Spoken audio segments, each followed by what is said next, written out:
1h40, tá achando estranho, né? A gente também, nós estamos, digamos que, em adaptação aqui. Isso. Mas é uma exceção. Seja muito bem-vindo, muito bem-vinda. Esse é o Boa Tarde Bahia. Uma satisfação receber você hoje aqui na tela da Band, um pouquinho mais cedo, né? Não estamos nesse momento simultaneamente com a Rádio Band News FM. Hoje, né, teremos uma programação tanto quanto diferente. Vamos seguir aqui na tela da Band de 1h40 às 2 da tarde. Eu sou Luiz Felipe Veloso. Claro, estou na companhia de Victor Pinto. Muito boa tarde para você também. Boa tarde, Luiz. Boa tarde a todos que nos acompanham na tela da Band e também no nosso canal do YouTube, Band Bahia Oficial.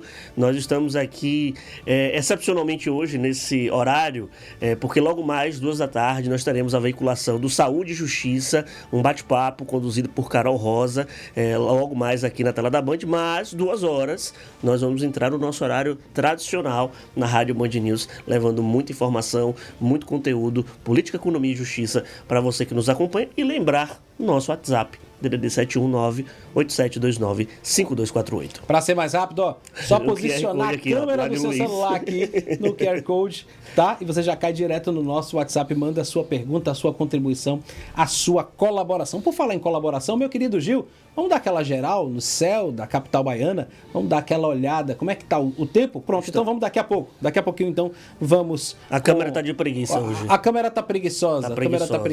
Daqui a pouquinho. Daqui a pouquinho vamos dar uma geral aqui para saber como é que anda o tempo na capital. Antes disso, tem a operação em andamento desde a madrugada, início da manhã, no extremo sul da Bahia, e temos atualização sobre ela. Sobe para 8 o número de suspeitos localizados durante a Operação Vértice Zero. Nós temos, inclusive, imagens dela na tela da Band agora, né? Essa operação tem como alvo facções com atuação no extremo sul da Bahia.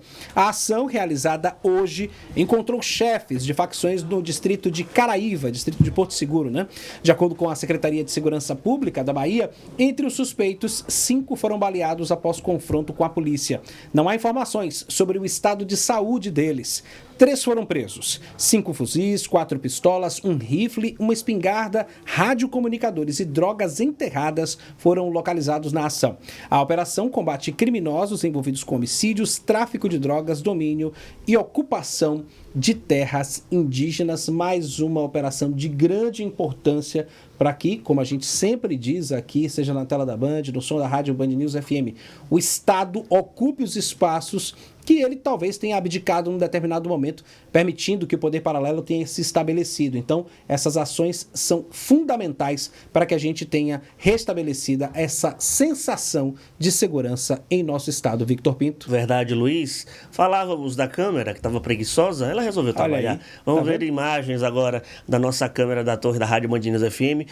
Uma tarde nublada na capital baiana. Tivemos uma chuvinha pela manhã, às vezes sai um sol assim bem tímido, mas esse é o clima da capital, de nublado. A tendência é que até amanhã esse tempo nublado permaneça. A gente consegue ver também o trânsito aqui no entorno da Federação, principalmente ali para quem sai da Anita Garibaldi em direção ao Vasco da Gama, não tem ponto de retenção. Viaduto Juscelino Kubitschek, para quem vem aqui para Lord Cochrane em direção ao Garcia ou Canela, também não pega trânsito intenso neste momento. Olha, vai abrir a partir deste final de semana a corrida para uma cadeira do Tribunal de Contas do Estado.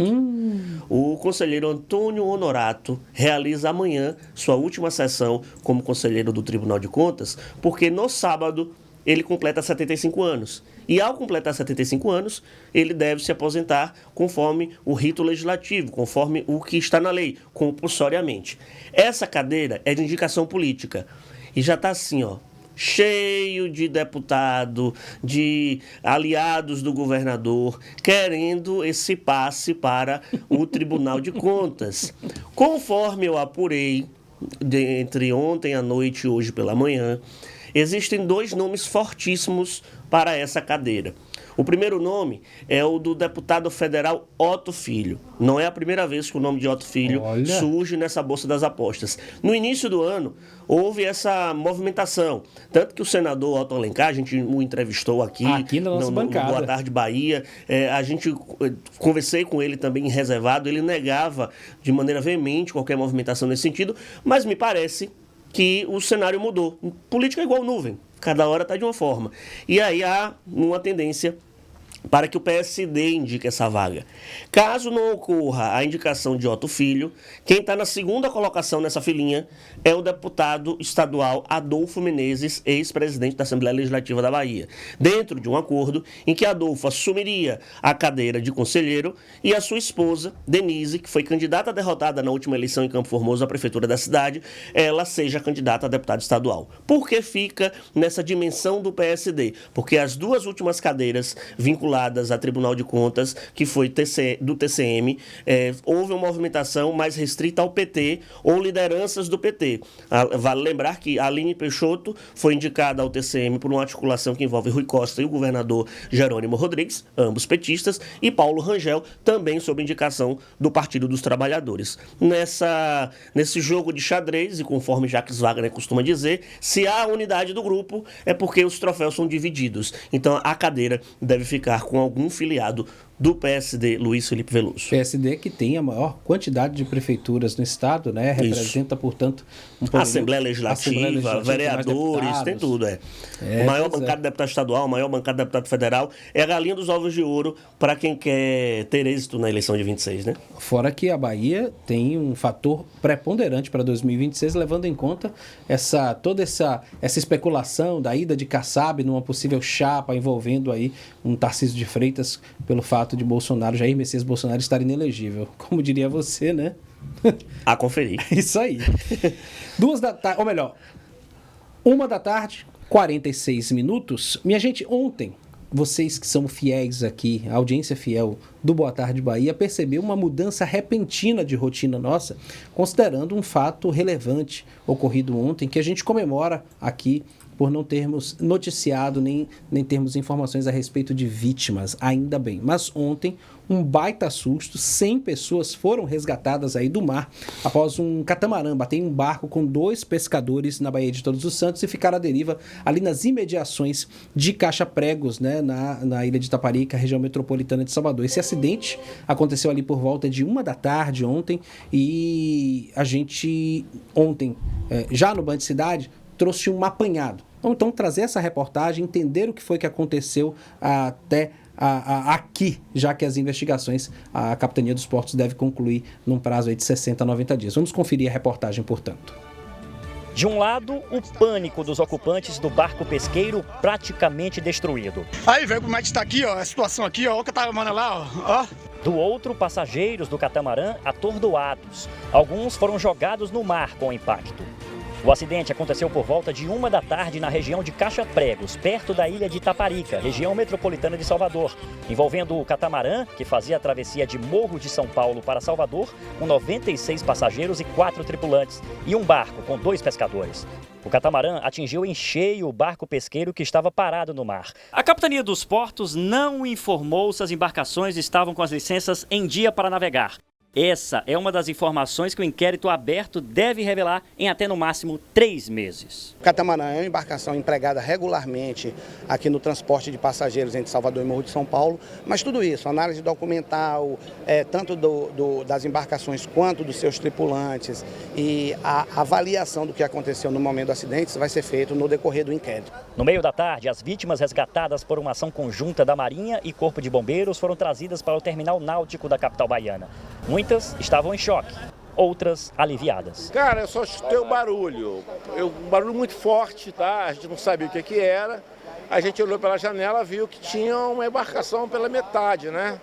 Aí já viu, né? Dentro da nossa embarcação virou tipo um efeito manada, cada um falava uma coisa. O pessoal se precipitou muito, tinha gente já se jogando no mar de colete. O impacto foi muito grande? Foi bem embaixo de mim, eu estava no fundo da embarcação e aí o barco bateu no motor do catamarã e foi partido lá no fundo. Já em terra firme, a carioca Maria Júlia conseguiu falar com a mãe para dizer que tudo não passou de um grande susto. A gente está aqui tão longe, eu fiquei muito com medo, sabe? Quando tudo aconteceu, a única coisa que eu conseguia pensar era nela. E eu fiquei com muito medo de ela ficar preocupada comigo, acontecer alguma coisa, então eu só queria ligar para ela e dizer que tá tudo bem. Bom, minha gente, olha, em nota, a Gerba informou, a Gerba é a agência que regulamenta, né, o transportes aqui no estado da Bahia, informou que neste momento é preciso aguardar a conclusão da perícia. Essa perícia, que é realizada pela Capitania dos Portos da Bahia, é responsável diretamente pela investigação. Repito, essa perícia que tem prazo de 60 a 90 dias, se eu não me engano é um prazo de 60 renovável, se necessário por mais 60 para a entrega do laudo, né, pericial. Já a Astramab, que é a Associação dos Transportadores Marítimos da Bahia, ressaltou que também ajudou no resgate, viabilizando as embarcações permissionárias e associadas ao órgão para auxiliarem no socorro. Desse ainda também que a Biotur, que é a empresa responsável pelo catamarã, tem adotado medidas para amparar os passageiros resgatados. A situação não alterou o funcionamento do terminal náutico da Bahia. Vale lembrar que em abril, uma pessoa morreu após um acidente entre duas lanchas em Cairu, no sul baiano. O impacto deixou outras 13 pessoas feridas. Além disso, em dezembro de 2023, um acidente na mesma região resultou na morte de 2 pessoas. Uma das lanchas fazia o passeio Volta à Ilha, em Morro de São Paulo, e a outra fazia a travessia Valença-Boipeba. Eu queria só destacar uma coisa muito importante. Esse acidente, mais uma vez, chamou a nossa atenção, Victor Pinto, aqueles que nos acompanham, para a necessidade de seguirmos procedimentos. Minha gente, estávamos falando de quase 100 pessoas dentro de um catamarã, que é uma embarcação onde você tem um ambiente isolado. Então, a entrada e saída das pessoas é por compartimentos específicos. E eu fiquei aqui imaginando, e aí já quero registrar um elogio à tripulação desse catamarã, como eles conseguiram manter a ordem para colocar coletes salva-vidas em todos os passageiros, avaliar quem tinha condição de cair no mar e aqueles que precisavam ir para os botes salva-vidas num intervalo de tempo muito curto. Ao mesmo tempo, ressaltar, além de elogiar, ressaltar o procedimento feito e como é importante, nós que estamos nos carros, né, o uso do cinto de segurança, os motociclistas dos capacetes, como a utilização adequada e a manutenção da ordem é fundamental nesses casos. E óbvio, agradecer, se você acredita ou não, a Papai do Céu, porque nós tínhamos condições climáticas favoráveis, numa região de grande interferência, né, de marés ali naquela área, né, a circulação de correntezas ali muito específicas. Nós estávamos falando de uma região em que tinha muitas embarcações nas proximidades, rebocadores inclusive, né, fora a ação rápida de todas as embarcações da região e, claro, da Polícia Militar da Bahia, do Corpo de Bombeiros Militar da Bahia, o pessoal do GRAER, do SAMU, que foram muito rápidos e, por isso, ainda bem, não temos notícias de vítimas. Que fique esse aprendizado. A gente utilize da forma adequada e obedeça às regras para que esse tipo de coisa, se tiver de acontecer, não cause grandes danos, Victor Pinto. 1h, 52 minutos, vamos fazer nossa ponte aérea, vamos direto para Brasília com Napoleão de Castro. Eu retorno aqui de Brasília, atualizando os temas de hoje na capital federal. E nessa quarta-feira, nossa reportagem em Brasília, com recesso parlamentar no Congresso Nacional, destacando os temas importantes que estão em debate e que podem aliviar as contas públicas ainda este ano. Um dos temas é a questão das isenções fiscais, que estão sendo revistas. O autor do projeto em tramitação no Congresso é o deputado Mauro Benevides Filho, do estado do Ceará. Ele falou à nossa reportagem sobre o tema e sobre a sua proposta. O meu projeto de lei que elimina, que reduz, não é cortar todo o benefício, ele reduz o benefício, né, em 10%, inclusive ainda trato que isso tem que ser feito de forma gradativa, 5% em 2025, 5% em 2026. Aliás, isso fez parte de um comentário que o ministro Haddad fez hoje, esse escalonamento que possa, inclusive, viabilizar melhor a aprovação aqui no Congresso Nacional. Portanto, e além disso, no meu projeto de lei, a gente, além do benefício tributário, eu incluo os benefícios financeiros e creditícios. Sempre na marca da exclusividade com a equipe Band Bahia de Brasília, Napoleão de Castro. Ainda seguindo com o nosso noticiário aqui no Boa Tarde Bahia, o maior centro produtor de frutas para exportação do Brasil teme o tarifaço americano. Um dos maiores prejuízos pode ser para os plantadores de manga, um dos itens mais vendidos para os Estados Unidos. A gente acompanha agora essa matéria de economia.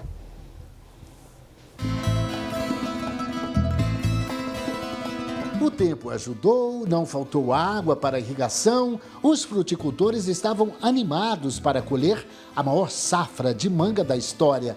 Mas há 2 semanas, tudo mudou. Caso confirmado, o tarifaço americano vai pegar o setor de manga bem no início da colheita, que vai de agosto a novembro, aqui no Vale do São Francisco. O polo de irrigação entre Pernambuco e Bahia responde por mais de 90% das exportações de frutas do Brasil. Enquanto as laranjas são enviadas já na forma de suco concentrado, a manga é o carro-chefe das frutas brasileiras in natura. Ano passado foram exportadas quase 260 mil toneladas. Dessas, 38 mil tiveram como destino os Estados Unidos. A possibilidade cada vez mais próxima da taxação de 50% no comércio com os americanos preocupa os fruticultores. A Mauri planta 50 hectares da manga Tome, a preferida dos americanos. Esse produto não vai ter como arregimentar para outro mercado externo e o mercado interno também não comporta. A tendência é essa fruta, se não for colhida dentro do programado, vai se perder na roça e o prejuízo é grande. A fruticultura aqui no Vale do São Francisco gera aproximadamente 1.200.000 empregos, diretos e indiretos. Sem o mercado americano, toda essa prosperidade está ameaçada. O jogo só acaba quando termina. Então, nós estamos aí querendo que aconteça uma grande novidade. A grande novidade pode ser tirar essa tarifa ou se não jogar isso para frente. Jogar para daqui a 90 dias. A gente precisa conversar, precisa rearrumar. A desarrumação é muito grande. Diante do agravamento da crise, a expectativa por um adiamento na aplicação da taxa ganhou força. Enquanto se aguarda uma definição, a fruticultura, que é a atividade que mais gera emprego no campo, faz contas. Eu estou vendo muita gente trabalhando. Qual é a consequência? Pessoal desempregado. Não tinha o que fazer. Colher para jogar fora. Então, se perde por completo, toda essa mão de obra vai ter que parar e ficar sem fazer nada. Pois é, a gente espera que a diplomacia prevaleça diante dessa história de tarifaço e não fique questão ideológica sobrepondo a nossa economia, o que pode ser prejudicial para o homem do campo, para toda a população. Toda a cadeia produtiva, brasileira, né? A logística, tudo mais. Um abraço aí para o nosso Vale do São Francisco, a turma de Juazeiro que nos acompanha pelo canal 6.1 e tem aí a sua base da fruticultura muito importante para a economia do nosso estado. Um abraço para o Washington Bacelar nos acompanhando aí na tela da Band. Victor Pinto, está chegando a hora. Vamos embora aqui da tela da Band, mas a gente vai para a Rádio Band News FM, vai para o nosso canal do YouTube, que a gente vai ter ainda o nosso Boa Tarde Bahia no horário tradicional, a seguir aqui na tela da Band, Saúde e Justiça, sob a apresentação de Carol Rosa. Um forte abraço a todos, até amanhã, 2 da tarde, no horário normal. Chuva na capital baiana. Vamos lá, um abraço, até já na rádio. O Itaigara é um bairro completo. Morar aqui é ter tudo na porta de casa. O Pleno Itaigara é o quarto e sala com 45 metros quadrados, varanda, vaga de garagem, preparação para split, gás encanado, área de serviço com ventilação, piscina com raia no rooftop, coworking, espaço gourmet e academia. Pleno Itaigara, completo, moderno, descolado. plenoitaigara.com.br 35650384. Realização Construtora Segura. Moura do B apresenta Eleve Horto. Apartamentos de 119 e 150 metros quadrados, com 3 e 4 suítes. Opções de planta, personalização de acabamentos e lazer completo. Tudo isso em uma rua com acesso controlado no Horto Florestal. Cada ambiente se adapta ao seu estilo, à sua rotina, ao seu momento de vida. Ligue 4020-3538. Eleve Horto.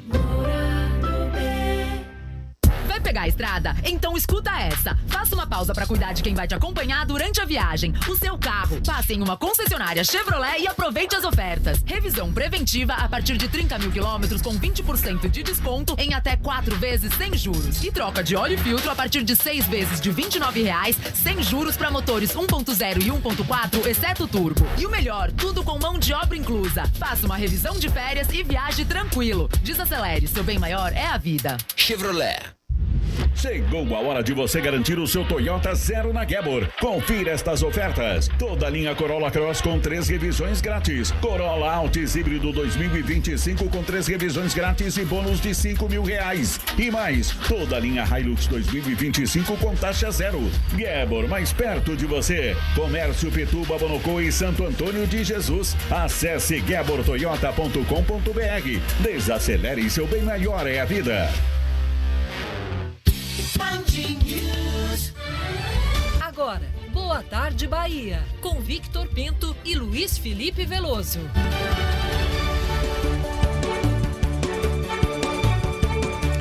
14h, estamos no ar aqui na Rádio Band News 99.1, também no nosso canal do YouTube da Band Bahia Oficial. Eu e Luiz Felipe, já apresentamos o Boa Tarde Bahia estávamos apresentando o Boa Tarde Bahia desde 1h40. Porque hoje, excepcionalmente, a gente entrou mais cedo na TV, tivemos só ali 20 minutinhos, mas estamos no nosso horário tradicional, porque você, nosso caro ouvinte da Rádio Band News FM, você não fica desamparado jamais com essa companhia dessa dupla dinâmica. Boa tarde, Luiz Felipe Veloso. Mais uma vez, muito boa tarde para você, Victor Pinto, muito boa tarde para você que nos acompanha. Lembrando, né, participe, interaja, olha aqui, o WhatsApp. Você que tá nos acompanhando no YouTube, clica, já foca aqui a sua câmera no QR Code. Você que tá na rádio já sabe, é o 719-8729-5248. Eu vou te dizer um negócio, conheço bem a nossa audiência, você também conhece muito bem. Eu sei que esse tema vai mexer com muita gente. Nós já estamos aguardando o seu questionamento, porque temos a satisfação hoje de receber no estúdio aqui da Rádio Band News FM, Alessandra Tanuri, advogada especialista em direito digital no âmbito da proteção dos direitos da personalidade de crianças e adolescentes. Já desejando uma ótima tarde. Obrigado, bem-vinda. Muito obrigada a vocês pelo espaço de fala. É exatamente isso, né? Eu acho que eu tenho sempre começado agradecendo, porque o momento de nós podermos falar sobre o tema é exatamente esse, é interesse de todos em qualquer local que a gente está presenciando o assunto, venha a ser quais são os mecanismos que nós podemos realmente fazer valer essa proteção para as crianças. Então, muito obrigada também por essa oportunidade. Alessandra, a gente tem acompanhado o noticiário do mundo jurídico, que a gente brinca que o Boa Tarde Bahia é o ponto de encontro de política, economia e justiça, e sempre quando há fato novo a gente busca trazer profissionais baianos que são daqui para poder repercutir. Foi uma decisão que aconteceu no Acre, dada pela Justiça do Acre, que justamente reacende um debate sobre os limites da exposição infantil nas redes sociais. Uma juíza proibiu os pais de divulgarem imagens do próprio filho de forma excessiva na internet, reconhecendo oficialmente uma prática que é definida como superexposição, que existe até um termo em inglês, oversharing. Isso. Essa decisão inédita cria, claro, uma jurisprudência, um possível embasamento para outras ações em outros estados, inclusive o nosso, porque é algo que ainda não está regulamentado, vamos colocar assim, na letra da lei expressamente. Então, nessas brechas, a justiça precisa dar essa resposta quando ela é indagada. Acredita que é um assunto que vai, como a gente costuma falar no popular, dar pano para manga nas discussões jurídicas futuras?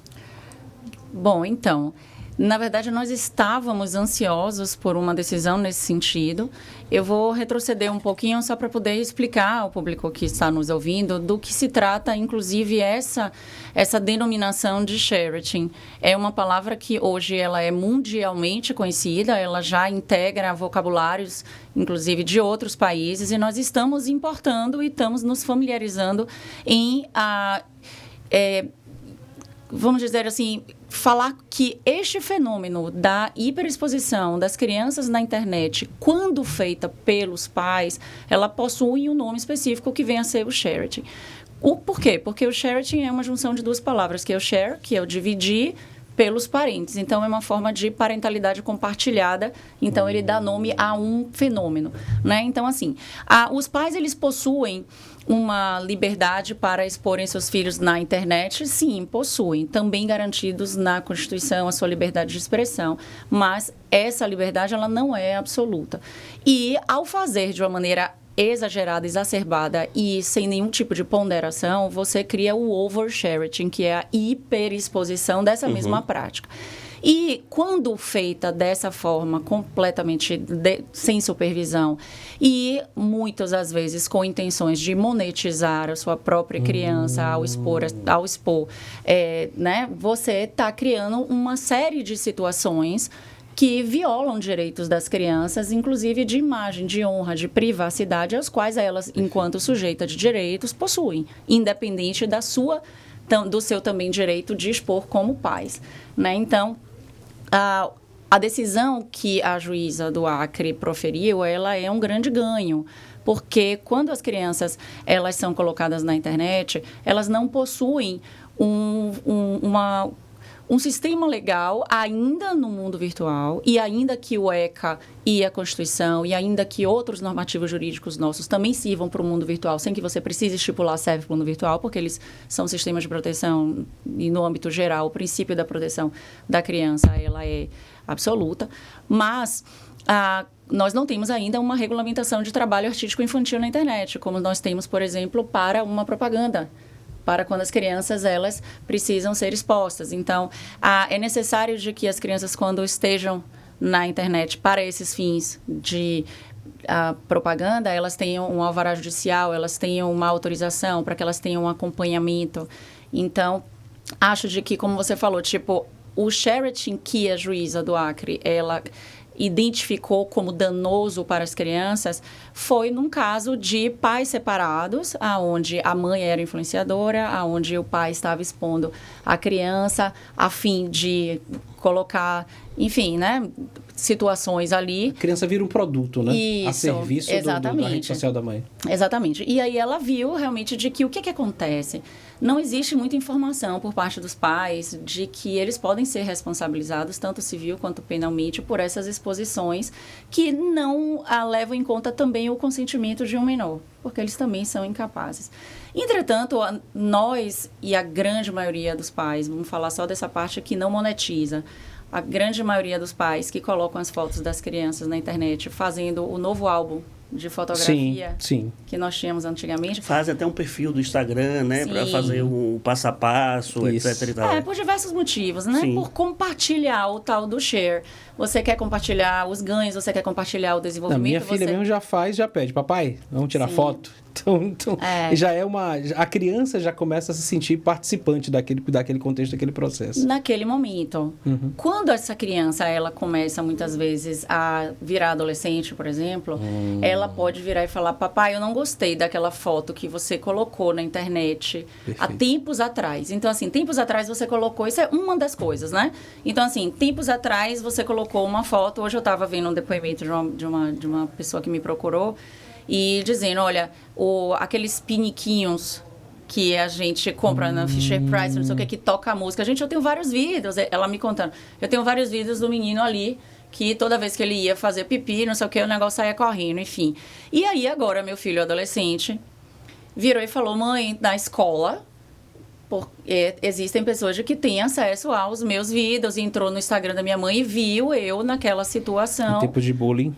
Então, aí isso vira uma situação possível de bullying, de meninos que não conseguem lidar com aquela exposição, porque as crianças e os adolescentes acabam sendo, né, submetidos a essa posição vexatória, acabam, inclusive, muitas pessoas podem vir a acontecer também de pegar essa determinada situação e ameaçar de expor mais ou ameaçar de mostrar. Então, aí você entra naquela situação de intimidação sistemática.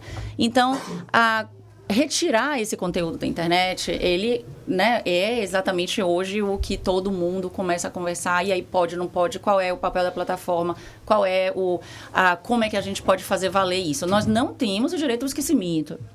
E mesmo que tivéssemos, e hoje estamos sim tendo muitas ferramentas, o STJ tem um precedente de retirada de conteúdo em 24 horas, quando provado estar sendo danoso para aquela criança exposta ou adolescente. Mas vamos conversar de uma maneira prática. Eu mando uma coisa para você, você manda para alguém, que manda para alguém, que manda para alguém, e aí eu tiro do YouTube. Isso deixou de valer? Isso deixou de existir?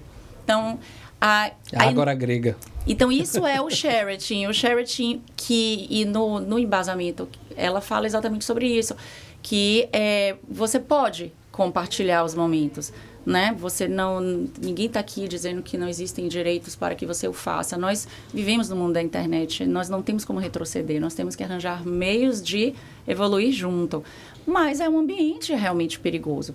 Ao colocar uma foto, ou um vídeo, ou uma situação, você está expondo a sua criança a uma série de situações, e olha que a gente está aqui falando só nesse âmbito mesmo de desconforto, de bullying. Fora os criminais, né? Mas uma imagem colocada na internet, mesmo que pelos pais, para quem está mal intencionado do outro lado da tela, ela vira uma imagem que pode ser utilizada pelo IA, que pode ser colocada, né, dentro de plataformas de jogos, onde aquela criança tem uma interação e acha que está tendo interação com um perfil X, mas não é. Então, essa decisão, voltando aqui para a primeira pergunta, foi muito boa, porque hoje o Sheraton está sendo dado luz à questão, está sendo dado luz a esse repensar. Vamos tentar expor menos. Crianças que nós costumeiramente colocamos sem blusa, ou no mar, ou chupando picolé, ou etc. e tal. Você está aumentando cada vez mais uma série de situações possíveis de acontecer e que estão acontecendo muito, né? Bom, para quem sintonizou o rádio agora, a gente está batendo um papo bem interessante, já vi que vai ser muito mais profundo do que a gente supõe, com a Alessandra Tanuri, advogada especialista em direito digital no âmbito de proteção de direitos de personalidade de crianças e adolescentes. Eu vou pegar um outro exemplo, Sim. Me perdoe se eu vou te colocar numa fria, mas há alguns meses ganhou notoriedade aí um missionário mirim, né, um adolescente de 14 anos, o nome dele é Miguel Oliveira, né, e uma decisão do Conselho Tutelar, né, da região onde ele mora, acabou que meio que proibindo, pelo menos parcialmente, que ele continuasse realizando eventos de cura, né, que eram bastante questionados, seguido, mas bastante questionados, cuja metodologia era questionada. E o Conselho Tutelar foi em cima dos pais. Se a gente criasse um paralelo, até porque ele atuava muito nas redes sociais, se a gente criasse um paralelo com esta decisão, elas têm conexão em relação à vulnerabilidade daquele jovem ali ainda de 14 anos?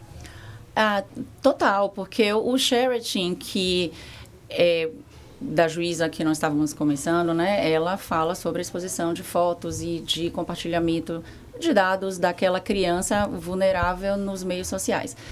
O Sheraton, ele ganha também uma outra denominação, que é o comercial, quando existe uma monetização que não tem necessariamente de que ser em dinheiro. A partir do momento em que você deixa ou que você induz que o seu filho continue naquela plataforma ou naquela situação, engajando e ganhando benfeitorias que são resultados dessa performance Sim. do seu filho, ou dançando ou cantando, ou abrindo inbox, ou fazendo propagandas, né, e etc., você está colocando o seu filho em uma situação, primeiro, de que pode ser encarada como exploração do trabalho infantil. Isso é o que o Ministério Público tem atuado bastante e tem feito um trabalho muito, muito, muito, muito bacana. Eu tenho acompanhado, inclusive, a minha tese de mestrado foi sobre a necessidade de regulamentar esse Sheraton comercial por conta dos pais se utilizarem, sim, da criança e negligenciarem futuros problemas que essa criança vai vir a ter por estar trabalhando, sim, de forma não autorizada. Trabalho infantil, vamos começar do princípio de que ele é um trabalho proibido. Sim. Né? Então, a gente começa daí e mesmo quando não proibido, quando existe uma brecha na lei para que ele possa exercer um trabalho infantil artístico, existe um arcabouço de proteção em torno disso. Então, essa criança, ela estava, de fato, fazendo algo que ela não tem noção do alcance. Influenciadores também influenciam outras crianças e o seu semelhante. Então, você estava falando da sua filha, eu também sou mãe de uma menina de 9, sou mãe de um menino de 13, e o poder do influenciador, ele é muito... Gigante. Não, é muito poderoso. Gigante. Uma criança que tem um acesso a conteúdo, porque os perigos da internet, eles se resumem a conteúdo e contato. Né? Então, você tem o conteúdo inapropriado, você tem conteúdo diversos, de todos os tipos, e você tem de contato, de pessoas saírem daquele universo que mantiveram contato com você dentro daquele ambiente e marquem fisicamente, de fato, de se encontrarem e realizarem ali o que eles planejaram naquela situação desvigiada. né? Então, o seu poder de parentar, ele precisa entender também que você pode ser responsabilizado pela negligência e pela omissão em vigiar e em saber do que está acontecendo com aquela criança que está próximo de você. Agora, doutora, foi de um tópico que eu trouxe dos nossos comentários da primeira resposta, mas que aguça também a curiosidade sobre este caso específico. Como eu disse, tem mães, pais que criam, assim que o filho nasce ou antes do filho nascer, criam um perfil no Instagram, mesmo que seja um perfil fechado. Aí coloca ali só quem? A família, os amigos, para terem acesso aos conteúdos. Começa a fazer como um pré-parto, né? Assim, primeiro a mãe grávida, etc. e tal, para depois seguir com os meses. Acho engraçado, porque, por exemplo, no meu tempo, que não tinha rede social, não tinha essa internet popularizada, eu lembro que meu pai e minha mãe todo mês tinha a fotografia do mês, né? Para fazer o álbumzinho, né? Até completar um ano. E hoje isso está nítido nas redes sociais, a ideia do mensário, a ideia de você ter publicações específicas na rede social do seu filho. Sim. E que, de alguma forma, aí eu até conversei com uma amiga que fez isso, falou assim, não, mas isso daqui é a história dela. Quando ela tiver em determinada idade, eu vou passar o login, a senha para ela continuar com... Aí, se ela quiser arquivar, ela arquiva. Se ela quiser continuar, continua. Até porque também vai ser uma forma... Aí, essa minha amiga falando assim, futuramente, de eu também ter acesso ao que ela está acessando, para poder ter noção do que ela tem acessado nessa rede, que no caso, nesse perfil que ela criou desde o início. Só que tem um detalhe que muitos adolescentes têm feito isso, têm feito o perfil, vamos dizer assim, o perfil oficial, o perfil que a família tá, esse perfil que pode ser passado para ela, e tem um outro perfil que é só dos coleguinhas, só dos amiguinhos, que a família não tem acesso. Sim. Então, vamos lá. Nesse quesito do perfil que a mãe cria, pode ser impactado por essa decisão, pode ter, antes mesmo dele nascer, já ter um perfil, já com o nome da criança e já expondo esse procedimento, mesmo que seja algo só restrito à família, pode ter algo nessa situação, ou não, ou só se realmente tiver algum tipo de, vamos colocar assim, saia justa, um bullying, ou uma superexposição no sentido comercial, é que há essa proibição, essa restrição. Olha, são vários pontos, né? Então, assim, eu parto do princípio de que ao criar uma rede de segurança aonde você só expõe os seus filhos e até você própria e até o seu cotidiano para um número limitado de pessoas, você está fazendo o que hoje as pessoas deveriam tentar fazer, né? Porque nós não estamos fazendo isso. Nós estamos abrindo de todo e qualquer forma, todo e qualquer foto, sem levar em consideração que ali tem um uniforme escolar, sem levar em consideração que você está, na verdade, dando todos os o dia a dia e todas as informações, não só de onde você mora, como o carro que você tem, como aonde a criança estuda, como a criança é acessível, em que lugar e quais horários mais vulneráveis. Perfeito. Porque você diz tudo isso, nós dizemos tudo na internet através das nossas exposições ou através das interações. Eu estou conversando com você, mas tem o menino que está aqui que eu não me preocupo. Então,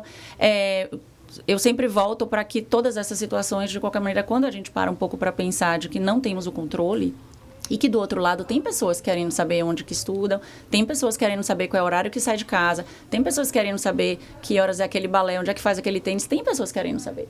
E quando a gente é do meio, quando nós estamos inseridos dentro dessa rede de proteção, eu sou, inclusive, membro da Comissão de Proteção de Criança e Adolescente da OAB e de outras redes de enfrentamento a esses crimes digitais, né, como desafios digitais e outras formas de novas violências e novos trabalhos infantis. Então, a gente vê que é do lado, não tem mais aquela coisa, nunca vai acontecer comigo, vai acontecer. As estatísticas mostram que, inclusive, quem abusa está muito mais próximo do que se imagina. Sim, sempre, né? E eu queria tocar num ponto interessante que você falou, que é justamente assim. Para mim, a criança, ela é um sujeito de direitos, ela tem direito de imagem, privacidade, honra, e ela precisa de um ambiente absolutamente, vamos dizer, propício ao seu desenvolvimento e bom, o seu desenvolvimento saudável. Então, ao criar uma imagem desde pequeno, onde você não tem nenhum poder sobre isso, que você não tem ciência sobre isso, onde você tem todos os seus passos monitorados, aí você tem uma mãe que acha que em determinado momento eu vou lhe dar a chave daquele arquivo que eu criei para você. Isso. Só que aquele arquivo que eu criei para você, ele ganhou uma coisa que nós falamos muito, que chama-se rastro digital.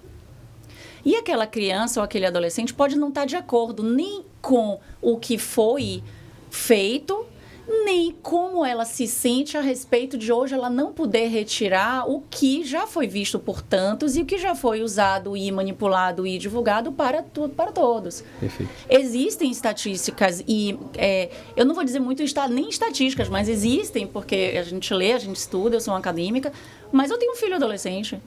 Meu filho adolescente, ele não gosta, ele se sente constrangido, e não é só ele. 72% dos adolescentes se dizem constrangidos pelas postagens feitas pelos pais. Nesses 72%, você já começa a entender de que a partir dos 9 anos, elas não têm muita noção, porque existe muito pai que, inclusive, ao monetizar a criança, quando a criança faz, eu não quero mais fazer recebido, eu não quero mais isso, agora é hora de brincar, só que aquela menina virou a fonte de renda da família. Ganha pão. E aí o pai vira e faz assim, não, mas agora você precisa, se você não fizer, eu também não vou lhe amar. Então, a criança também ainda não tem voz para o enfrentamento. E olha que nós temos adolescentes, crianças que dizem ou não. Sim. E tem uma onda agora na internet também que são os influencers portadores de necessidades especiais. Vejo mães que se aproveitam de situações com deficiência, que para criar meme, etc. e tal, que essa daí pode não ter a noção de dizer o não quero, ou não quero dessa pessoa, se torna o negócio engraçado e fica ali filmando, né? Então tem esse outro lado também da história que está começando a virar uma febre nas redes sociais. O etarismo, né? As brincadeiras com mães, com avós. Isso. Que as pessoas, no começo, elas reagem de verdade. Depois de um tempo, elas começam a perceber que aquela reação abrupta gerou uma repercussão tal. E elas começam a aceitar, mas aceitam em troca do retorno financeiro. Sim. O foco é o pecuniário, né? O financeiro e tal. Mas aquilo vai ter um ônus depois, porque ela vai virar meme. E ela está preparada para aquilo, então eu acredito que tudo isso acaba, como o Vitor bem colocou, isso gire no mesmo entorno, né? Olha, todo o ordenamento jurídico e toda a sociedade, assim como os pais e assim como o Estado, são corresponsáveis em proteger uma criança e um adolescente, principalmente porque eles ainda estão em fase de poderem precisar de um adulto com plena capacidade de decisão, decidir por ele em questões que ele ainda não está preparado para tal. Sim. Então, o dever de parentar e enquanto pais, inclusive, é de entender que aquele consentimento daquela criança é mais do que necessário. Hoje, as legislações, a Alemanha, a França, existem já muitas regulamentações muito boas e que nós estamos em vias de ir no mesmo sentido, não vou dizer copiar, mas sim de fazer da mesma forma, porque precisamos, e eu também sou uma defensora dessa causa, de que precisamos colocar o que, para mim, é mais uma forma de protegê-los. E mais uma forma de protegê-los é pedir o consentimento dessas crianças, de que nós estamos expondo a sua imagem para fins tal e fins de entretenimento. Você se importa? Isso lhe constrange de alguma maneira? Isso lhe causa algum desconforto se seu coleguinha tiver acesso? Ou se o seu professor? Ou se no seu hall de amigos? Ou até para você próprio, você com você sozinho. Isso te incomoda? Então, dessa maneira, nós estamos partindo do princípio de que eu lhe respeito. Eu lhe respeito você tendo qualquer idade. E isso é muito forte, isso tem que estar presente na mente de pais, na mente de professores, na mente de escolas. Então, quando você pega uma criança que tem um gracejo, que gosta de se expor, possa ser que aquilo seja também só temporário. Não quer dizer que aquela menina nasceu artista, porque as crianças, elas são dotadas de... elas são destemidas, elas são entusiastas. A minha filha também dança, a minha filha também brinca, a minha filha também sabe todas as músicas. Mas, do outro lado, tem uma pessoa como eu, mas também não estou ditando que seja regra e também não estou dizendo de que toda a mãe tem que seguir o que eu faço. Mas a maior forma de você proteger é você fazer com que sua criança tenha consciência. Por que acontece isso? Um adulto, eu falo isso sempre, um adulto que fica 24 horas, que já me perguntaram assim, bem em programas de rádio, mas o pai fica 24 horas no celular e aí tá querendo que o filho faça diferente? Então, assim, qual é a questão? O pai é um bom mau exemplo, mas o pai não está sujeito aos perigos, porque o pai sabe como identificar. Ou deveria saber, pelo menos. Mas normalmente, quando você... Ou deveria saber, gente. Isso. Mas, mesmo nós, adultos, que estamos aí, caindo em golpe, sendo vítimas de vozes que são manipuladas e que são distorcidas, vítimas de... A gente recebe e-mails ou recebe o WhatsApp com todas as suas informações de banco, mandando simplesmente você clicar, em 2 segundos você já acabou com tudo e você já deu todos os dados. Então, mesmo nós que sabemos que essas coisas existem, que estamos vivendo o pior momento nesse sentido, não temos uma legislação ainda que vá conseguir punir essas crianças que estão imoderadamente expostas e que estão exploradas de forma trabalhista, inclusive, nos seus direitos. Você ainda está tentando ver uma forma de chamar a atenção, disque abuso, né? Tendo espaços de fala como esse, onde uma pessoa que tem uma instrução a mais vem falar, como o Ministério Público também faz palestras. Mas nós voltamos para a questão da informação. Os pais sempre possuem a obrigação de proteger a sua criança. E você precisa proteger a integridade física, você precisa proteger a sua criança, deixando ela ser criança. Mas hoje tem um agravante, você precisa mostrar para a criança quais são os perigos. Eu fui fazer uma palestra numa escola, as crianças elas não sabem identificar que do outro lado existe uma pessoa lhe ameaçando. Ela não sabe identificar que aquela pessoa que está se passando por uma criança, na verdade, é um pedófilo. Adulto, né? Então, aquela pessoa faz assim, eu sou uma criança, mas eu quero uma foto sua de top ou de shortinho ou isso e aquilo. Né? E começa uma relação que hoje, assim como o Sheraton, que muitas pessoas criticam, que por que usa essa coisa americana? Mas existe também uma outra que chama grooming, que são os homens ou mulheres mal intencionados e sexualmente, né, pervertidos ou doentes naquele sentido, eles têm uma estratégia de captação do mais vulnerável. Então, eles sabem exatamente quem está do outro lado desinformado e vulnerável àquilo. Então, se fazem de amigos, pedem, depois de algum tempo, fotos, pedem confidências. E quando vê que está na mão, ameaça a criança. E aí você vê crianças, existe uma estatística de mais de 424% de procura no SUS de crianças e adolescentes com distúrbios de 424. Se mutilando, oriundos de internet. Então, gente, isso é muito alto. Muito alto. Então, os desafios na internet também são por conta dessa manipulação. Se você não cheirar o desodorante, olha quantas pessoas morreram, olha quantas crianças tiveram as suas infâncias, suas vidas. Né? Os desafios. Porque dentro da sua casa, como eu falei, voltando aqui no ser mãe, você precisa ter um contato direto com seus filhos. Você precisa entender o porquê que aquela criança está 24 horas ali, o que está acontecendo. Né? Não sou psicóloga, sou advogada, tenho especialidade, mexo, na verdade, com todo esse universo digital, mas dentro de casa, isso também é um problema para mim. Também é a minha preocupação, eu também vivo o que eu falo. Então, nós precisamos antecipar algumas coisas, não é botar medo nas nossas crianças, não precisa ser encarado dessa maneira. Mas gerir, né, doutor? Né? Alessandra, queria te agradecer pela disponibilidade de ter vindo aqui ao nosso Boa Tarde Bahia, dizer que os microfones estão sempre abertos. A gente conversou com a Alessandra Tanuri, ela que é advogada especialista em direito digital no âmbito de proteção dos direitos e personalidade de crianças e adolescentes. Obrigado, Alessandra. Muito obrigada e novamente me faço à disposição. Por favor, e a gente precisa voltar mais a esse assunto e falar sobre tudo que decorre dele para que a gente possa auxiliar a sociedade nessa tentativa de gestão de uma geração mais preparada, né? Para lidar com esses novos desafios. Muito obrigado mesmo. Com certeza, muito prazer. Boa tarde a todos. 2h29, Victor Pinto. Vamos fazer o seguinte, né? Tem boleto para pagar. Então nós vamos para um rápido intervalo. Daqui a pouquinho, fique aí. Vamos ter um papo muito bacana também com Alain Miranda e João Lima. Vamos falar de espetáculo em cartaz aqui na capital baiana. Um instante só, rápido intervalo, voltamos já.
2h35. Você que estava acompanhando a transmissão, estranho, né? Estávamos há pouco separados, é porque daqui a pouquinho a tela vai... Calma, ainda não, Gil, ainda não. Daqui a pouquinho aí vamos fazer aqui, abrir a tela, porque os nossos convidados já estão na bancada, mas antes disso, deixa eu fazer um registro aqui. Olha, a Casa das Histórias recebe Djamila Ribeiro em programação especial no circuito Mulheres Negras em Movimento. A programação é extensa, ela vai acontecer entre os dias 23 e 27 de julho, porém, lá no dia 27, é isso mesmo, Luiz Felipe? Isso, 27, mais conhecido como domingo que vem, 14h, é uma programação aberta para o público geral, no 12º andar, no Arquivo Público de Salvador. A Djamila estará participando de um painel Diálogos Mulheres Negras em Movimento, com mediação da nossa colega queridíssima Silvana Oliveira. Você que quer ter mais informações a respeito, consulta lá no Simpla, tem um link aí no Simpla, no site, no portal Simpla. Vou repetir o nome da programação para depois você não reclamar e dizer que a gente não falou tudo. Circuito Mulheres Negras em Movimento. Você pode se inscrever gratuitamente em qualquer das palestras. Lembrando, no dia 27, às 14h, tem Djamila Ribeiro com mediação da nossa colega Silvana Oliveira. Victor Olha, Pinto. E o Arquivo Público é um prédio lindo, o Arquivo Público da Bahia. E também tem um bom espaço para estacionamento. Então não tem desculpa. Se queixar de nada. Não tem como se queixar. Você vai ver uma beleza arquitetônica e uma beleza intelectual também nesse evento. Você sabe que nessas horas, quando alguém vem alegar alguma coisa para não participar de programação cultural em Salvador, eu começo a minha ladainha da década de 90. Meu convidado aqui de frente conhece bem a quanta gente ralou, entendeu? Eu fiz teatro amador um bom tempo, a gente ralava, comia um hot dog, terminava a aula de tarde, ficava até a noite porque morava longe, ele na Ribeira, eu em Cajazeira, entendeu? Porque a gente queria assistir a programação que rolava no Pelourinho, que era de grátis e era mais cara no TCA, inacessível. Hoje em dia as coisas são muito mais acessíveis. Muito mais simples. Para de fazer mistério, né? Pois é, a gente recebe aqui na nossa bancada, com muita alegria, Alan Miranda, roteirista, ator, diretor e professor, e também o João Lima, ator e diretor, que nós vamos bater um papo sobre teatro e também sobre O Sapato do Meu Tio. Mas não é do meu tio o sapato, não, viu? É o nome do espetáculo. Satisfação em recebê-los aqui, Alan e João. Muito obrigado por ter vindo. Obrigado, Vitor. Obrigado, Felipe. Prazer estar aqui na Band. A satisfação é nossa, né? E também obrigado pelo espaço aqui para gente divulgar a arte e cultura, que é sempre muito importante, né? O sapato é do seu tio? Não. O sapato do meu tio é um texto lindo, mas lindo. Queria dizer, antes de te conhecer pessoalmente, né? Alan é meu irmão, rapaz. Meu irmão de muitos anos, a gente corrupção afetiva, viu? Corrupção afetiva. Mas é de muitos anos mesmo, exato. Quem quiser que reclame.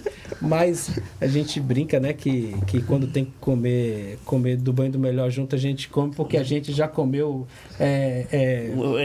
sal e poeira. A gente já comeu muita farofa d'água com carne do sol por aí. Já ralou muito osso, já. Né? Então, já roeu muito osso, como dizem. É uma feia. No seu devido lugar. Em casa, de preferência, comendo de mão. Então é uma alegria a gente poder trazer aqui, né, no som da Band News FM, não só voltar a falar de Sapato do Meu Tio, vocês estão botando cartaz julho e agosto, sempre aos sábados. Vamos dar logo o serviço para a gente depois entrar mais no tema, fiquem à vontade. Então, o espetáculo está em cartaz no Teatro Módulo, como você falou, sábados de julho e agosto, às 19 horas. O Sapato Meu Tio, e é um espetáculo, por incrível que pareça, para toda a família, pai, mãe, avô, tio, criança. Tem ido crianças ao espetáculo, e é um espetáculo para adulto, né? Pelo horário, percebe-se isso. Mas tem ido algumas crianças, e elas estão gostando, também curtem, assim, a partir de, sei lá, dos É interessante isso, né? Porque o Sapato, como a história são de dois palhaços, e a gente vai falar sobre o universo circense e do palhaço ambulante, remete ao público infantil imediatamente. Então, muita gente que não conhece a história ou não foi apresentada imediatamente associa o Sapato do Meu Tio, quando vê as fotos da gente, é um infantil. No entanto, ele não é infantil, é um produto adulto e ele é uma tragédia. Isso, exato. Só para ser mais específico em relação, Alan falou dois palhaços, na verdade, a peça só tem um momento da peça que é curtinho, que você vê os dois palhaços atuando assim, em um número. de palhaço e um número de circo. Na verdade, é um palhaço mais experiente que tem um ajudante, né, que supõe-se que é tio e sobrinho. E esse sobrinho, nessa convivência, ele vai aprendendo a ser palhaço. No final você quer dar um spoiler aqui? Não dei não. Eu já falei que falei que é um drama. No final, que o sobrinho também se forma, digamos assim, um palhaço, aí fica 2 palhaços, né? Mas a peça inteira, a gente vê os bastidores do palhaço. Então, os bastidores. Durante o espetáculo, 3 vezes o tio sai para se apresentar, então o tio sai de cena, a gente não vê. A gente só vê ele saindo e voltando. Então o espetáculo, na verdade, conta o dia a dia dessa aprendizagem. E aí que eu quero futucar. Não faz muito tempo a gente falou disso aqui, né? Nos referindo a um outro espetáculo. Mas nós falávamos aqui sobre, por exemplo, como a gente, você que nos acompanha no YouTube, está acompanhando imagens aí do Sapato do Meu Tio com a atuação de João e de Alan no palco. Eu vou até destacar, João, inclusive, que na temporada anterior foi diretor desse espetáculo, né? Foi para a cena. Não é incomum, atualmente, a utilização terapêutica de alguns mecanismos das artes para tratamentos diversos, coisas que as pessoas não conseguem pôr para fora e precisam se utilizar das artes para isso. Uma delas é o uso do clown, para que a pessoa consiga lidar com algumas dificuldades, algumas frustrações. O que é clown, Luiz Felipe? Clown é a técnica do palhaço, Alan? Sim, exato. Que nesse momento... Há controvérsia. Porque a gente não tem usado no Brasil mais muito a palavra clown. A gente tem ido para... Deixa eu falar sobre isso. Porque o especialista aqui é ele, na verdade. Vamos lá. Aproveitar para fazer uma ressalva na minha apresentação aqui. Você falou ator, diretor e você esqueceu palhaço. Não sei e professor também. Né? E é professor. Você consegue chamar a pessoa de palhaço. Mas, inclusive, atualmente eu tenho sido mais tenho feito mais coisa palhaçaria do que outras áreas. Né, são 2 perguntas. O clown, por exemplo, uma coisa que eu falo assim, na verdade, clown é só a tradução da palavra palhaço em inglês. O que acontece com o Brasil? Os primeiros palhaços que a gente vê no Brasil, eles vêm com circos italiano. E na Itália, o palhaço é pagliacci, que tem a ver com palha, que os palhaços usavam as roupas listradas que lembravam aqueles colchões de palha antigamente. Sim. E tem outra versão que era porque eles recheavam a roupa com palha para quando você batia, cair, não se machucar. Tem essas 2 versões que são lendas e tal, né? Mas o que é real, conhecemos os palhaços com os circos italianos, então pagliacci. Só que aí depois vem o cinema, que é mudo, aí você vê com o Charlie Chaplin, com o Gordo Magro, não sei o que, nananã. E na Inglaterra, a origem da palavra clown vem da Inglaterra, que é Claude, significa camponês, que o palhaço é um desajustado na sociedade. E um camponês que chega na cidade, ele fica todo bobão. É o nosso tabaréu. Exatamente. Então, é Claude que não se sabe como evolui para clown. Então, quando chega no Charlie Chaplin, Gordo Magro, eles são clowns. E aí faz essa relação, né? Por isso que fala, quando é sutil, quando não fala é clown. Quando é espalhafatoso, coloridão é palhaço. Não, é a mesma coisa. É só uma abordagem diferente, porque o meio é outro. No cinema, você tem close. Não dá pra você botar aquele palhação que quando ele vai pintar o olho dele vem até aqui. Por que isso? Porque nessa época, quando o palhaço ganha fama, o circo é para 4 mil. O circo é grande. Sim. Pra você ser visto, você tinha que estar com tudo ampliado. Tudo tem que ser ampliado. Cores aberrantes. Entendeu? Exato. Então, por isso, é a mesma coisa. É só a tradução da palavra em palhaço pro inglês. Agora tem diferença depois. Dentro do clown é vasto. Você tem vários estilos. Tem palhaço que fala, palhaço que não fala. Tem um que usa mais técnica circense. Só que tem um cara chamado Philippe Goulier que popularizou um curso lá e tal, que trabalha com ele, chama de clown psicológico. Que é isso da gente que a gente faz aqui, é muito, no Brasil a gente bebeu muito nessa fonte aí, que é isso que consegue contar histórias, não só fazer números clássicos de palhaço, de cair, de bater, de dar risada, e a gente consegue contar uma história como o Sapato do Meu Tio, um espetáculo de quase de 1h30, sem uma palavra, e você viaja assim na coisa. Não tem palavra. Sem nenhuma. Começamos e inclusive nos despedimos em silêncio, né? Que é a técnica do palhaço, desse tipo de palhaço que possibilita isso. E, para fechar a sua segunda questão aí, do autoconhecimento, é que é o seguinte, a gente ri do diferente. Você não ri do que é comum, que é normal. Que é trivial, trivial. Por isso que a gente, infelizmente, e depois tem um riso, e tem vários tipos de riso, tem inclusive o riso preconceituoso. Por isso que você ri do negro, ri do gay, ri do... Porque você considera diferentes e tal. As pessoas são ensinadas a isso. Exatamente. Isso. E só que a gente quer ser igual, tem essa coisa de tribo, pertencimento, só que nós somos indivíduos, ou seja, somos únicos. Então qual é o princípio da palhaçaria? É você se conhecer, saber quem você de fato é, e quando você reconhece quem você é e tem coragem de se assumir como você é e botar isso pra fora, você vai ser diferente.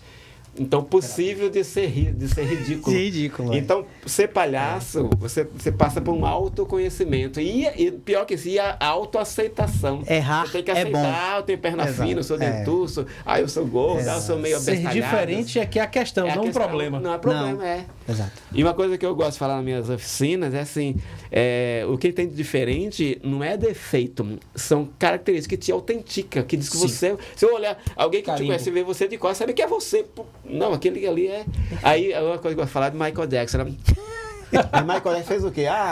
Cabelo crescendo legal, vou alisar. Mas lá não era legal não, vou afinar. Pele clara, não vou clarear. O que aconteceu com ele? Virou outra pessoa. Então, quando você começa a omitir, assim, recusar suas características, você vira outra pessoa, deixa de ser você. Agora, Alan, como é que você tem percebido a receptividade do público durante e o pós-apresentação? Gente chorando depois? Muitas.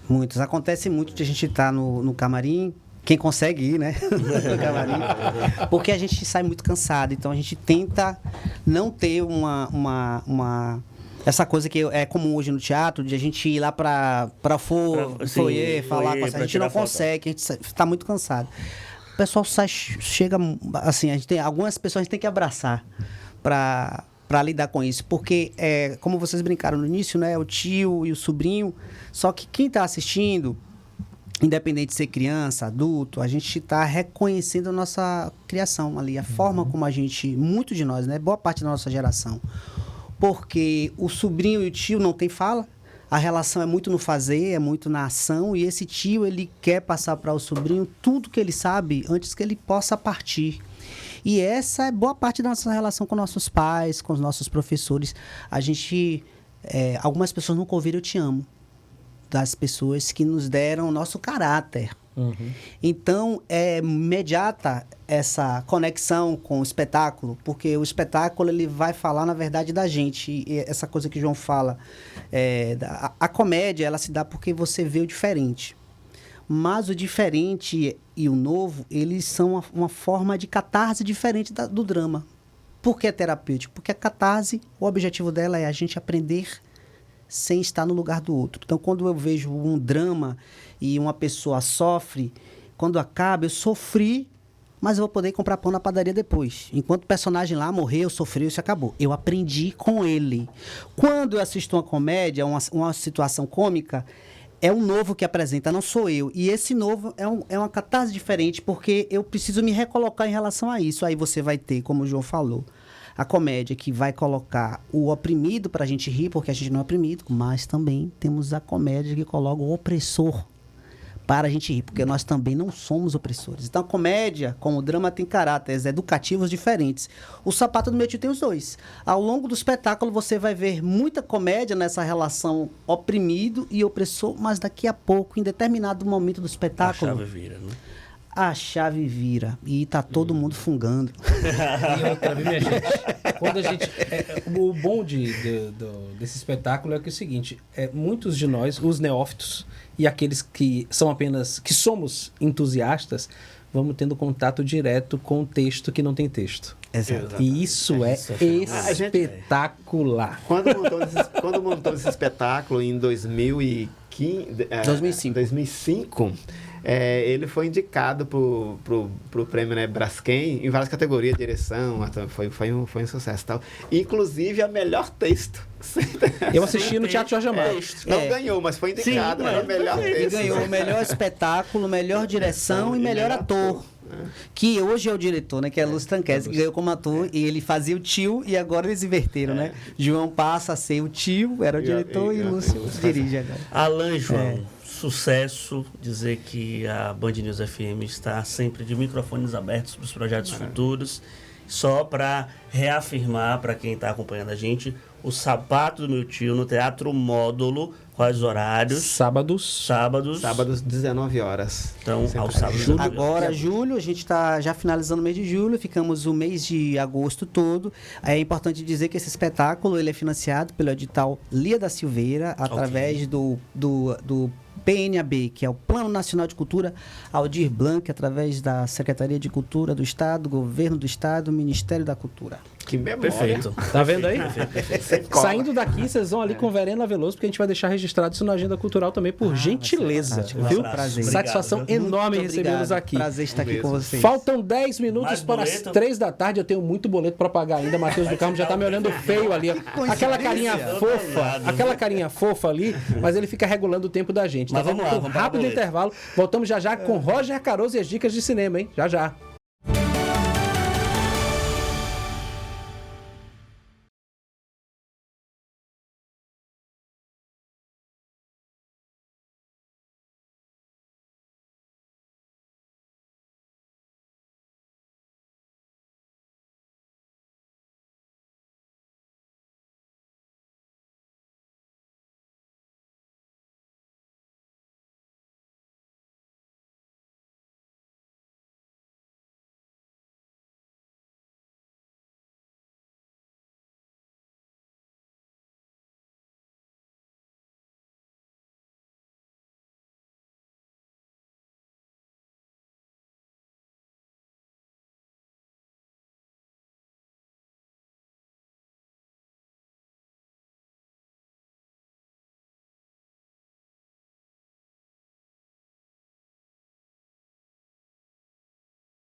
Tá 2h56, ele saiu. Bruno Oliveira, nosso chefe da TI. Saiu. Né? Faça favor de voltar, vá. Volte, você fica aqui. Você vai acompanhar assista de perto. Vai acompanhar o programa ao vivo. Acabou, isso, pois é. Porque, gente, vocês sabem, né? Em qualquer lugar você tem que tratar muito bem o departamento financeiro e TI. Né? Então, fica a dica. Mas trate também muito bem aquele que lhe dá as dicas para você fazer a média com quem você gosta, com a sua companhia, sempre para estar muito bem informado, né, Victor Pinto? Roger Caroso tá aqui com a gente com as dicas de cinema. Calma, eu vou fazer todo o negócio. Agora pode, vá agora, por favor. Cinema. Matheus do Carmo, você não quer que nossa relação fique igual a minha relação com o Adriano, né? Quem escuta a rádio de manhã sabe. Tá bom. Rapaz, Roger Jorge Caroso, como diria Ana Paula Lima. Isso é bullying, viu? É bullying? Você precisa de advogado? Se ele me processar, eu subestabeleço a ação para Ana Paula Você Lima. Contra Ana Paula, briga de advogados. Ou então peço ajuda ao Quarteto Fantástico. Ixi, será? Será? Já começa com ele? Não. Então, calma. Vamos ficar pro final. Então vou ficar mais calmo. Vamos seguir. Vamos se acalmar e começar com na comédia, sua sequência. Porque esta sexta-feira estreia Um Maluco no Golfe 2. Meu nome é Happy Gilmore. Quase 30 anos atrás, eu decidi dar uma chance pro Mas mesmo a não tão aguardada sequência chega agora às telinhas. A gente pode ferrar tudo. Quem assistiu o filme sabe, o filme de 96. As imagens estão na tela. É uma comédia clássica, é Adam Sandler. Ele é um cara muito fanático por hóquei no gelo, um esporte bem agressivo, só que acaba caindo no mundo do golfe. Então são estilos muito diferentes. Enquanto um é mais elegante, o outro é porradeiro. E ele acaba trazendo esse lado meio complicado pro mundo do golfe, que é tão mais formal, tão sério, e ele começa a ter umas práticas muito antiéticas no jogo. Só que aí agora, 30 anos depois, ele já está aposentado, só que ele está quebrado de grana e ele precisa conseguir o dinheiro para financiar a faculdade da filha dele e por isso ele retorna aos campos de golfe para, quem sabe, conquistar a glória novamente. Muito bem. A Adam Sandler que eu gostei só foi o último arremessando alto, né? Gostei pra caramba. Eu acho que Joias Brutas é muito bom. Ele vai ficar, aquele ator. Vai envelhecer quando ele está envelhecendo, né? Aí só me lembra aquele ator que fez Porque a Polícia Vem Aí, Mr. Babu. Leslie Nielsen. Vai terminar o Leslie Nielsen na vida, sabe? E esse ano a gente tem um novo Como que eu percebi. Com Liam Neeson. Eu vi o trailer, eu não acreditei. Vai lançar ainda. Vai lançar, eu vi o trailer. Essa história agora do politicamente correto, né? Né? O Corra que a Polícia Vem Aí, que era um clássico do politicamente incorreto, não sei como é que vai se dar, né? Vamos ver. Vamos seguir. Próxima pauta. Seguindo, filme nacional que estreia amanhã nos cinemas, Um Lobo Entre os Cisnes. Filme sobre a história do dançarino Thiago Soares, o primeiro brasileiro a fazer parte do Royal Ballet em Londres. Então a história é realmente diretamente baseada na vida dele, que era um cara do hip hop, do rap, que dançava rap e acabou tendo contato com o mundo do balé e com o mentor dele, com o Bandino Carreira, que guiou ele para esse caminho, que foi muito bem sucedido, um dos maiores bailarinos da história do Brasil. Então estreia amanhã nos cinemas. Esse ator é muito bom, não lembro o nome dele, mas já vi algumas coisas dele muito Não vou falar da concorrência. E agora a gente vai seguir que chegou o tema importante. Jesus. É agora. Eu já me identifico logo com o Homem-Pedra, né? Coisa, porque amanhã estreia Quarteto Fantástico. A 200ª leitura. Exatamente. Não, peraí. Acabou o tempo, você não vai estourar não, viu? É numa outra linha do tempo, é no multiverso. É MCU, mas aqui eles não estão no universo clássico dos filmes da Marvel que a gente está acompanhando, mas faz parte do universo dos filmes. Eles estão em uma outra terra, uma terra retrofuturista nos anos 60, com uma identidade visual muito diferente, onde eles vão enfrentar Galactus, o Devorador de Mundos, que está chegando na Terra para sequestrar o filho do Senhor Fantástico com a Mulher Invisível, que tem o poder de ser ainda mais poderoso e ainda mais complicado que o próprio Galactus. Uau. Eu acho que vai ter a ver, porque o último filme que teve da Marvel, que Thunderbolts. foi Thunderbolts, o pós-crédito, que era que chegava a nave do Quarteto Fantástico. Então vai ter o cruzamento aí da linha do tempo. E aí tem o detalhe que eles já estão se preparando, todo o universo Marvel, para ano que vem, que vai sair o Vingadores Doomsday, com o Doutor Destino como vilão. E, ao que parece, os diretores do filme, né, os irmãos Russo, que dirigiram Vingadores 3 e 4, foram eles quem dirigiram a cena pós-crédito desse Quarteto Fantástico. Que diz que tá impactante. Que tem algo. Tem algo pra gente ver. Tem algo. Perturbadoramente, Roger Caroso encerra a edição desta quarta-feira do Boa Tarde Bahia. Obrigado, Roger. 2h02, estouradíssimos. Estamos desejando a você uma ótima tarde. Victor Pinto, amanhã 2h aqui na tela da Band. Estaremos da aqui, firmes e fortes, pagando os boletos de Luiz Felipe, fazendo tudo. É aqui mesmo. Sempre uma tentativa. Beijo, ó. Até amanhã, minha gente. Até amanhã, tchau.